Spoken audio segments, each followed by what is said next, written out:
I am recording this just for students who aren't here. Okay, so we are going to create value scales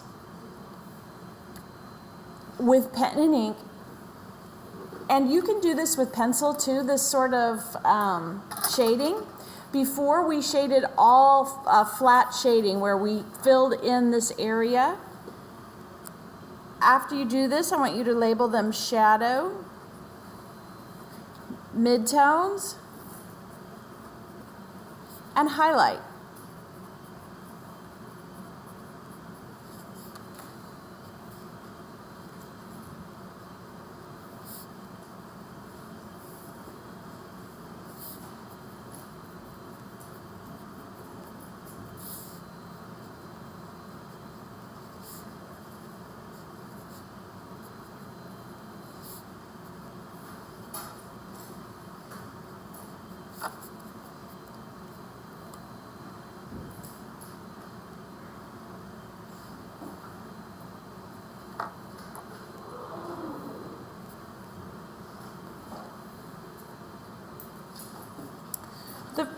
Okay, the first thing we're going to learn, this is creating values with pen and ink. The first one we're going to learn is cross-hatching, and that's building up small lines to create shadow. So I'm going to label my first one cross-hatching.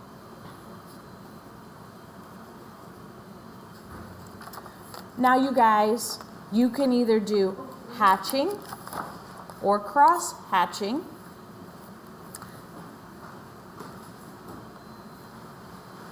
So when I'm doing cross-hatching, I'm going to use lines that go straight, pretty much. And I'm going to crisscross the lines. And in order to build up dark areas, I'm going to keep crisscrossing them until I get a dark, very dark. Now just for time's sake,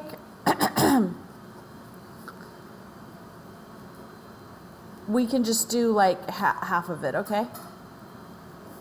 I want you, they could be messy cross-hatching like I'm doing, or they can be one direction, which would be hatching, and you just keep on drawing.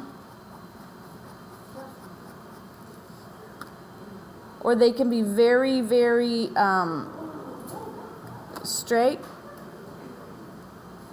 like this.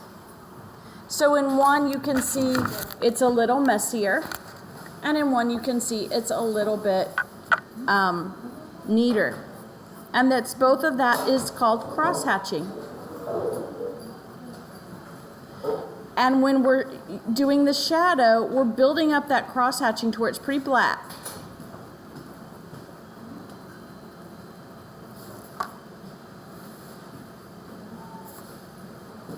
The highlight over here is white, so we don't color that in. For example, in this piece, the white areas are the highlighted areas, and these black areas are where I really built up value. And here is kind of a mid-tone. So let's go ahead and go to the next one, and we're going to continue with the cross-hatching.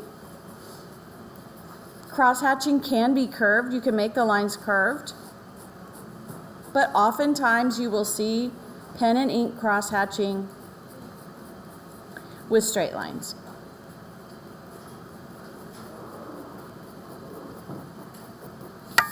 So this one's a little bit lighter. Even though you're using a black pen,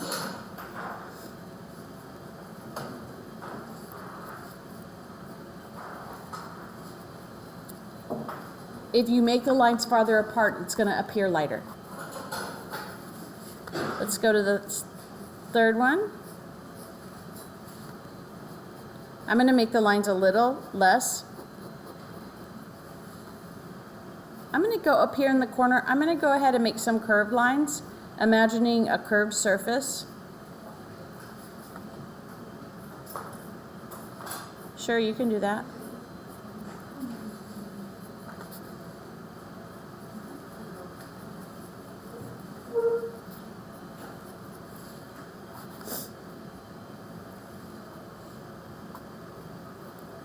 Now I'm drawing a little more slowly because I need to make sure that my lines just don't go all over the place. So I'm drawing a little more slowly and deliberately as I am making my lines farther apart.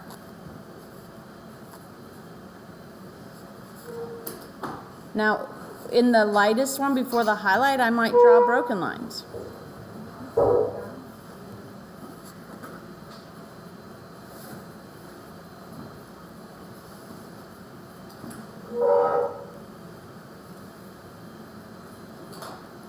And that allows you to even get more space between each line. And then the highlight will be white. And this is a Uniball Onyx pen micro. I bought these on Amazon for us to use. I really like them. What I love about them is their ink is permanent. That means that you can watercolor over them or marker over them and they won't smear at all.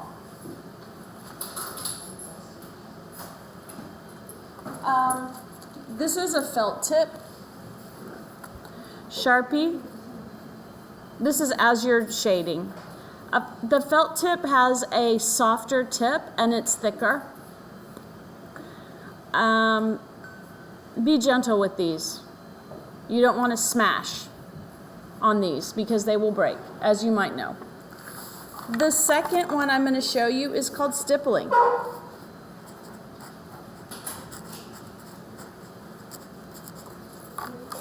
Stippling.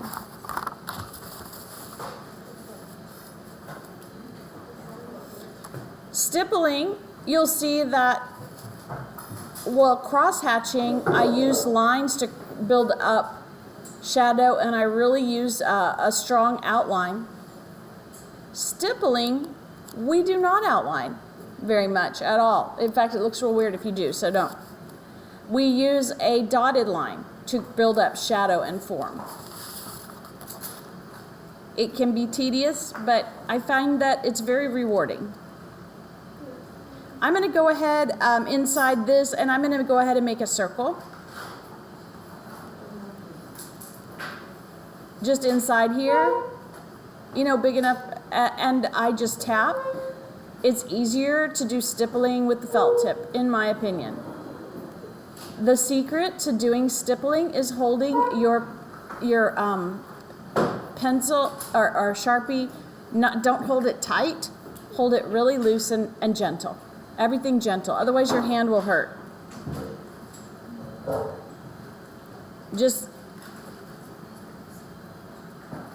You'll do the same thing. You're doing the same thing you did with your pencil value scales. You're building up value until it's black. But of course it's not completely black because we could just color it black. Maybe I will make a line.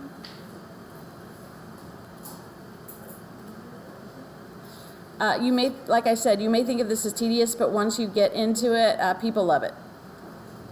Love doing it. It looks beautiful.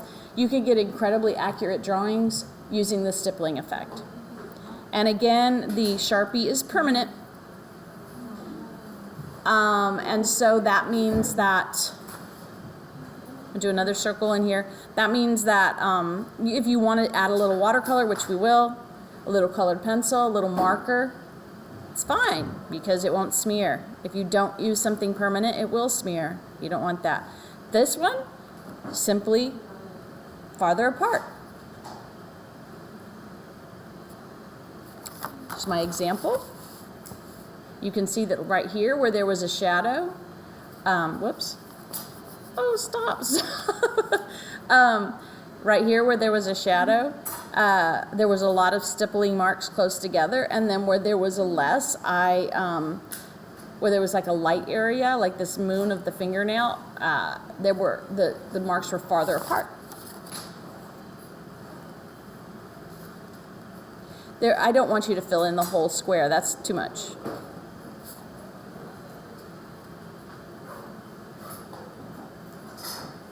So this would entail you erasing lines or tracing very lightly onto a new sheet of paper and then using stippling. And it's just so fun. I think you're gonna really love this. You know what, I think this and this are really the same. So I'm gonna add some, a layer here and make it a little darker. I want them each to be different. I want this one to be darker.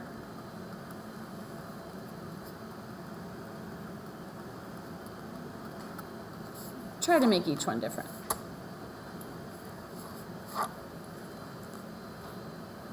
Because I'm recording this for students, there's a lot of students sick. I'm gonna move on. I want you to finish this. The highlight, of course, is just white. The last one, I like to use the Onyx Uniball, but you can use this one. It's just really up to you. This is called Lines of Confusion. Lines of Confusion. Here's what I've noticed, guys. If you start out with stippling, stay with stippling. If you start out with lines of confusion, probably stay with that, and same with cross-hatching. These don't mix that well in an artwork.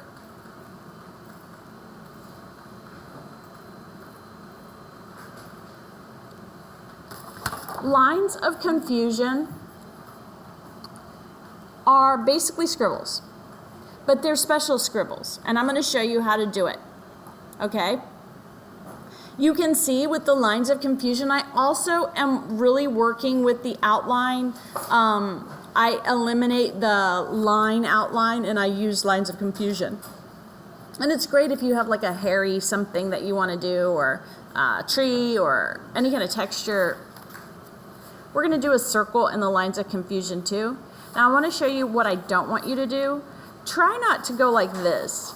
See how I'm going one direction? It almost looks like it just, I guess you could, but let me show you a better way. I'm gonna bounce my line.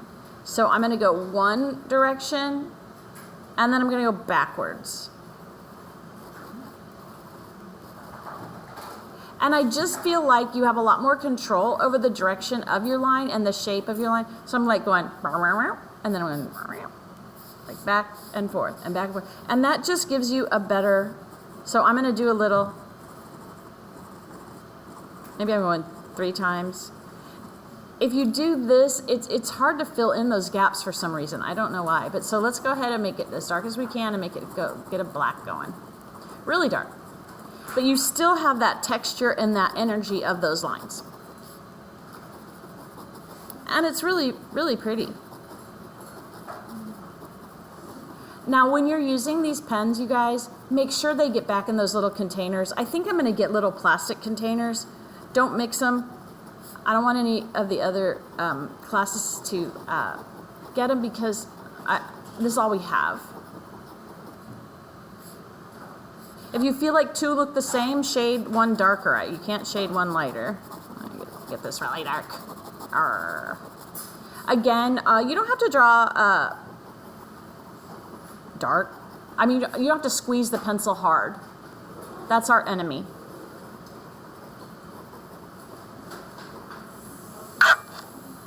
In the lightest ones, you can really see that scribble going.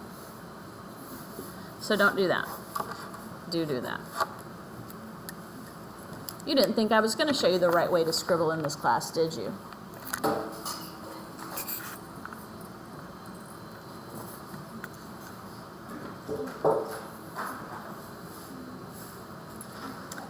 I will put this up on the board, y'all, on the bulletin board. Our artwork is primarily going to be shaded with this, but you can add some watercolor, some marker, some colored pencil like you want to, or even a little bit of pastel, which is like a powdered pencil, to add just a little bit of color. But I'd like to do this first.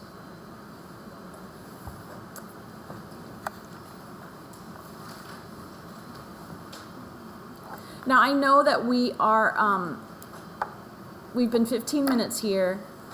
I'd like to do one more thing. I want you to finish this, turn it in.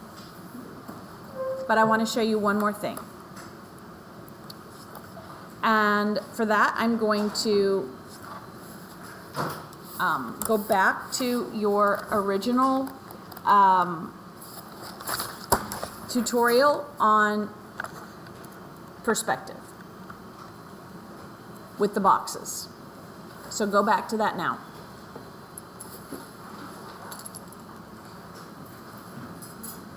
This is being recorded and I will upload it. So if you need to go back and be reminded, or I'll after this demonstration, I'll walk around and I'll help everybody. Okay?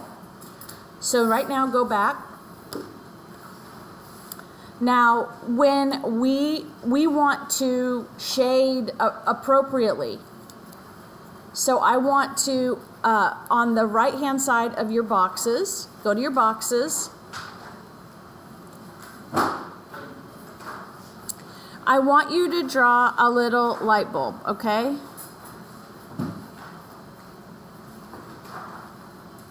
Why didn't I draw a sun? You guys, in art, I want you to stop drawing suns, because usually that's not something that's in a sky anyway. It's more like the effects of light, right? You don't necessarily have to see the sun to see what the effects of it are. Now guys, this is, in art, we're going to call this our light, and I want you to label it source. If you can't draw a light bulb, just draw a circle with some rays coming out. Now this light source, the light comes all directions, right? Because light travels just radiating out.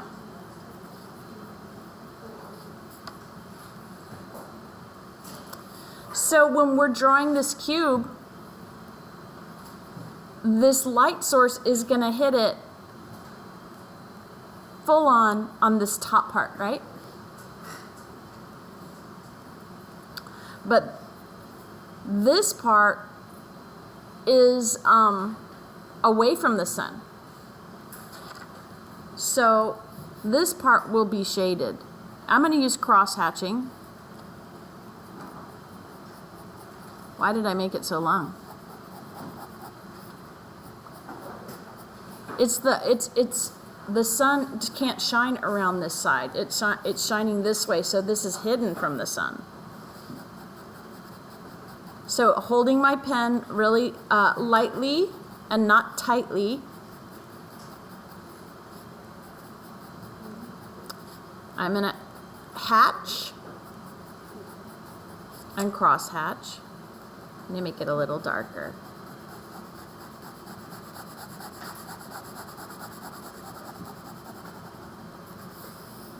And maybe I'll even make it a little darker on the bottom. Could you do this with pencil? Yeah. You do it with everything. Color, pencil. If you were using pink, you would make it dark pink here and maybe white or light pink there. So you do it with everything. I'm doing a demonstration. Christian, could you go sit down? And then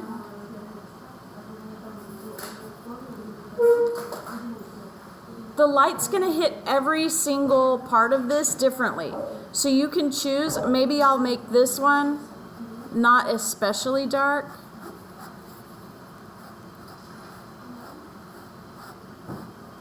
Medium. So each section of this is going to look different. I'll put the lines farther apart here to show you that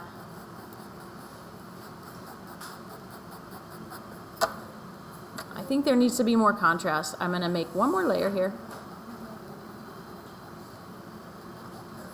So this is from our first demo.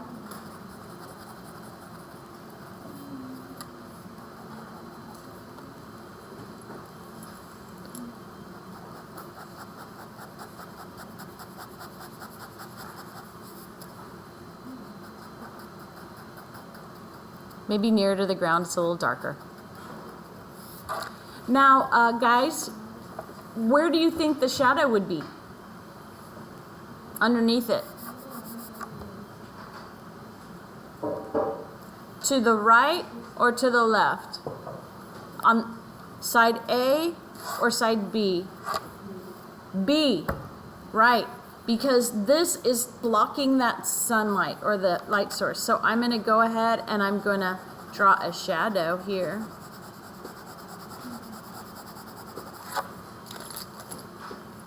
And we can really see it now, right?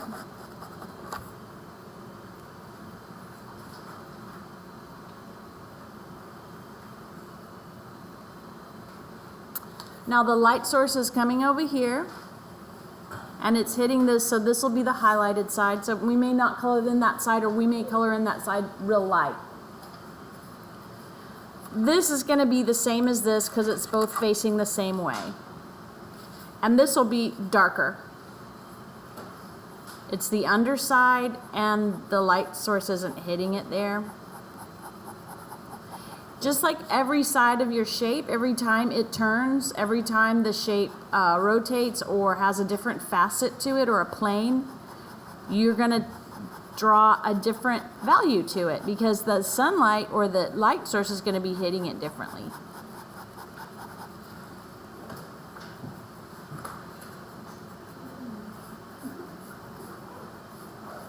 Oh, I'm sorry.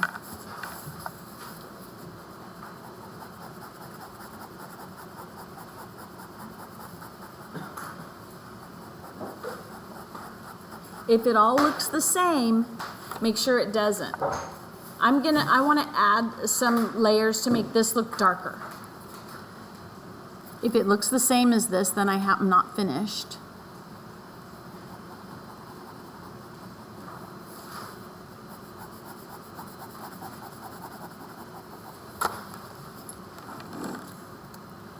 Now, this is kind of funny. This thing is not, it's going to cast a shadow, but down on the ground.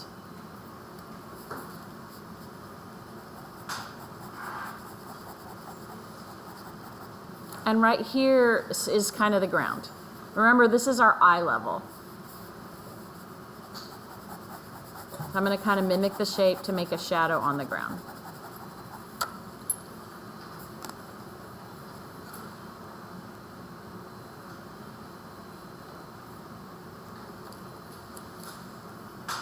We'll go over this again next semester, but that's the basics. So today, it was due yesterday, and I'm sorry for that because I didn't get to the demonstration. I'm going to turn off the